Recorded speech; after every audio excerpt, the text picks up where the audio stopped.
Sustainability. Remember, right before this, we had a very interesting conversation with Mr. Harun M. Yussuf, who is the CEO of NACONEK. And of course, we were discussing clean energy for nutritious meals in school. So we were discussing this amongst other things. Now, remember our question tonight on the Big Why, where we are asking you to give us your input on the same. And the question is, how can clean energy help schools cook healthier meals? Once again, how exactly can clean energy help schools cook healthier meals? We would absolutely love to hear from you. You can find us on all social media platforms. You can WhatsApp us. You can also text us, and do let us know what you think on our Big Why tonight. What is your view? What is your opinion on the same? How can clean energy help schools cook healthier meals? Would absolutely love to hear from you.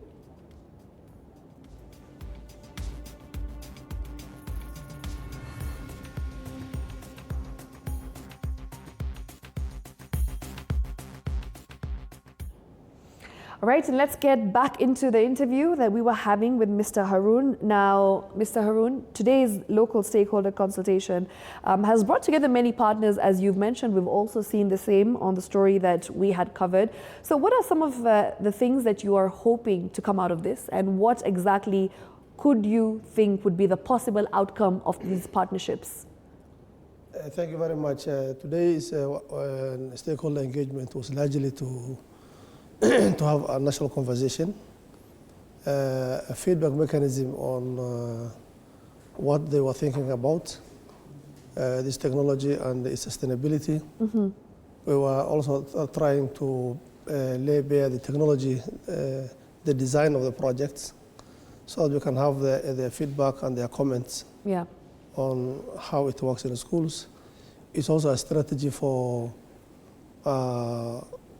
information sharing, for them to learn about the importance of clean cooking in schools. So today meeting was that crucial, and the major event was to ensure that we were able to engage the necessary stakeholders. Mm-hmm. And you know, Kenya is a country that actually believes in public participation. Yes. And nothing can be done in the darkness. So it was a very important step for us to do the national rollout. Okay. Yeah. All right. You've mentioned that, of course, it is very important that the communities and the schools at large, they make this transition to clean cooking, because there are various benefits. Maybe you can highlight to us, and of course the viewers as well watching at home, what these benefits will be. Clean cooking is not just about the stoves. Yeah. You know, there is very many benefits that they can have. For example, health benefits, you know, when it comes to the respiratory benefits that come along with clean cooking.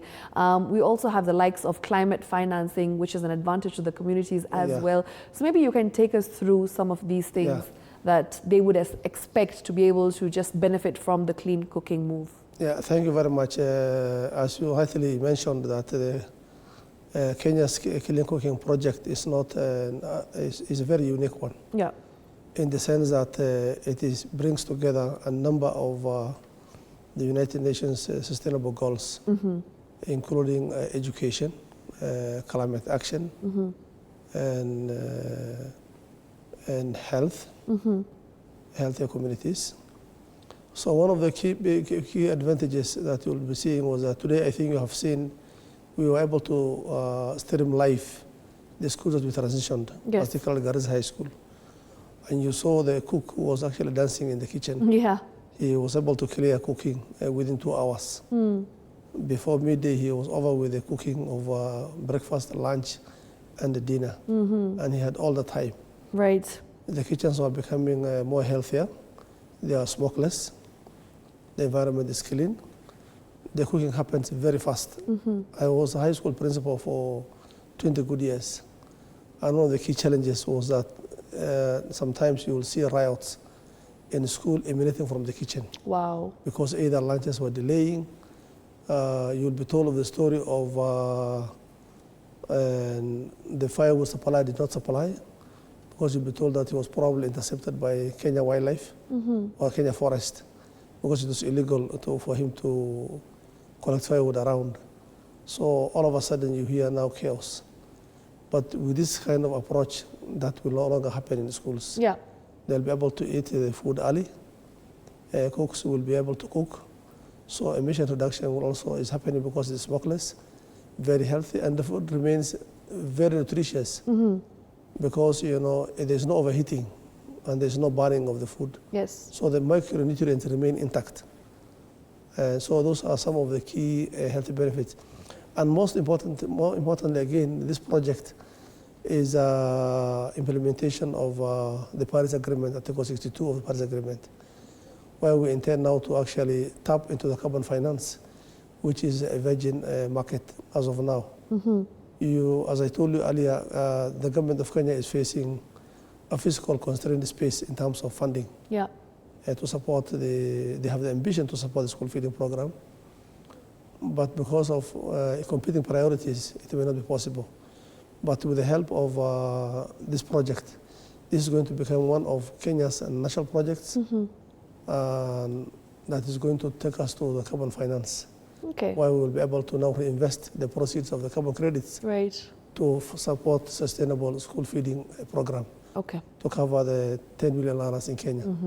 Yes. All right. Now, today in the story that we saw earlier on, there was a live cooking demonstration that was happening, which was very interesting to see. Maybe you can take us through some of the success stories in some of the schools that have already made that transition to clean cooking. Yeah, we piloted 6 schools in Kenya. Okay. And today one of the schools we transitioned was Garissa High School. Yes. That you were able to see on the screen. And when you look at the kitchen, I usually able to show, but it might be possible now. You were able to see that he was very happy, and the cooking happened in 2 hours. Yeah. Within 2 hours, meaning that he had all the dinner was ready, breakfast was done, lunch was done. So you've increased output and efficiency at the same time. Yeah, we have increased output and efficiency at the same time. Yeah. Children were able to come and eat on time. The cooks are now becoming more healthier because the kitchens were actually basically smokeless. Yes. So this is a project that now combines a number of the SDG goals, including health and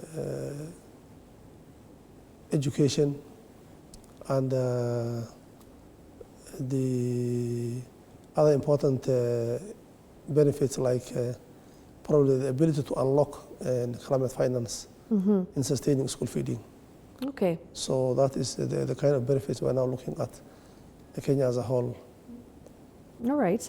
And lastly, Mr. Yussuf, you have mentioned that it's all about the stakeholders and what exactly can come about from these partnerships and how we can help the communities and schools in making this big transition.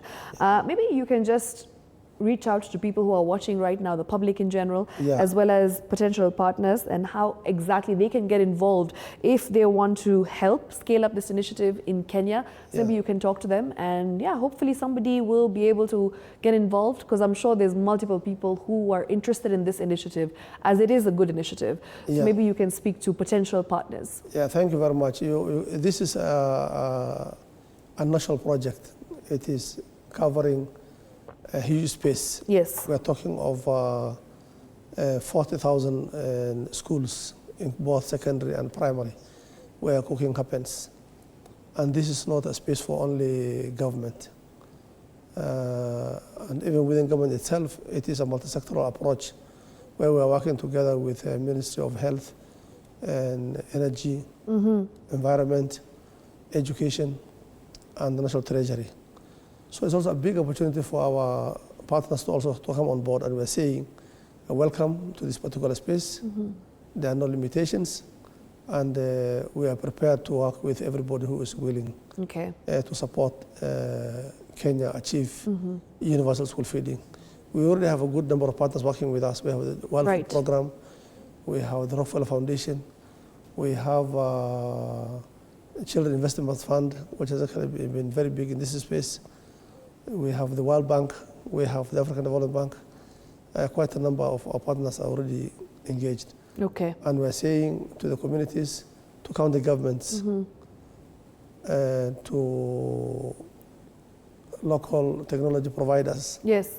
This is an opportunity for us to come together and work together to achieve universal school feeding in Kenya by 2030.